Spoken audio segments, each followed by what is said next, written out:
Chapter 4. First steps into training. Time flows differently in the mountain. Days turn into weeks, weeks into months. And before long, 3 years have passed. MC has grown. His infant body is now that of a small child. His limbs still short but stronger than before. More importantly, he can finally speak. For 3 years he has observed. He has watched his master perform impossible feats. He has seen beasts bow before him. He has witnessed power that defies logic. And now his time has come. Training begins. The first lesson, understanding weakness. It starts with no warning. One morning as the sun rises over the mountain, his master speaks. Stand. MC obeys.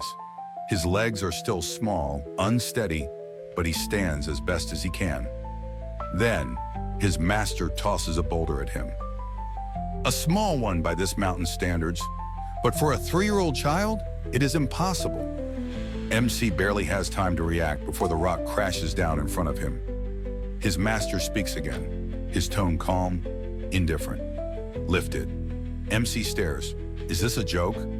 But his master does not joke. Seeing no other option, MC bends down, wrapping his small hands around the rough surface. He pulls with all his might. It doesn't move, not even an inch. His arms tremble, his fingers ache, but the boulder remains as unmoving as the mountain itself. His master watches in silence. After a long moment, he speaks again. You are weak. A simple statement. A fact. And with that, the first lesson is complete. Crawling up cliffs and carrying stones. Training is relentless. There is no guidance, no explanations, no encouragement. Only commands. Crawl. MC finds himself at the base of a sheer cliff. His master does not tell him why. He does not offer safety ropes, nor does he warn him of the danger. He simply orders and expects obedience. So MC crawls. His fingers dig into cracks, his small feet press against the rough stone, his muscles burn, his body screams in protest, but he does not stop. Because stopping means failure. Stopping means proving his master right, that he is weak. So he keeps climbing. And when he reaches the top, breathless and shaking, his master does not praise him. Instead, he points to another cliff. Again, the training is endless. Some days, MC is forced to carry stones, each one heavier than before, until his arms can no longer move. Other days, he is told to run across uneven terrain, up steep slopes, through freezing winds. There is never a reason given, never an explanation, just orders. His master never offers praise. He never says, good job. He only watches, judges. And when MC collapses, gasping for breath, he only says, not enough. Breaking the limits of a child's body.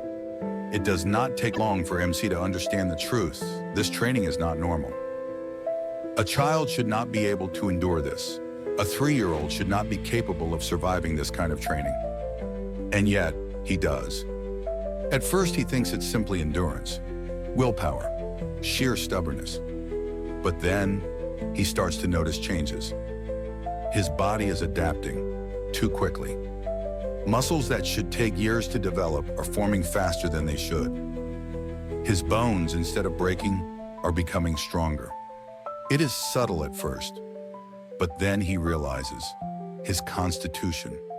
That strange body his master mentioned 3 years ago, it is changing him. And the old man knows.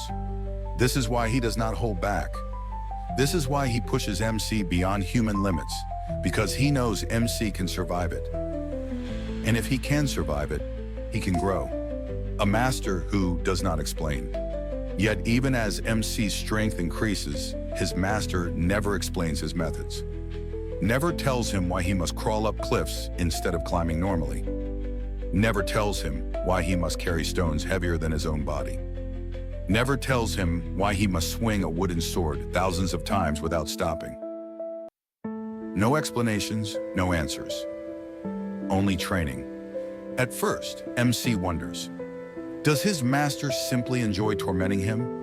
But no, that is not it. This man is not cruel for the sake of cruelty. Everything he does, there is a reason.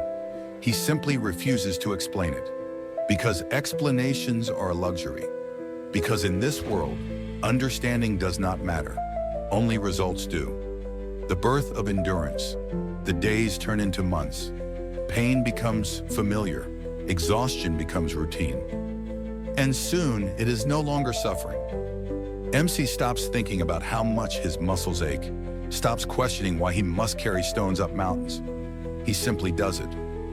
Because this is training. Because this is survival. Because this is the first step to becoming strong. And when his master watches him with those unreadable eyes saying nothing MC knows, this is only the beginning.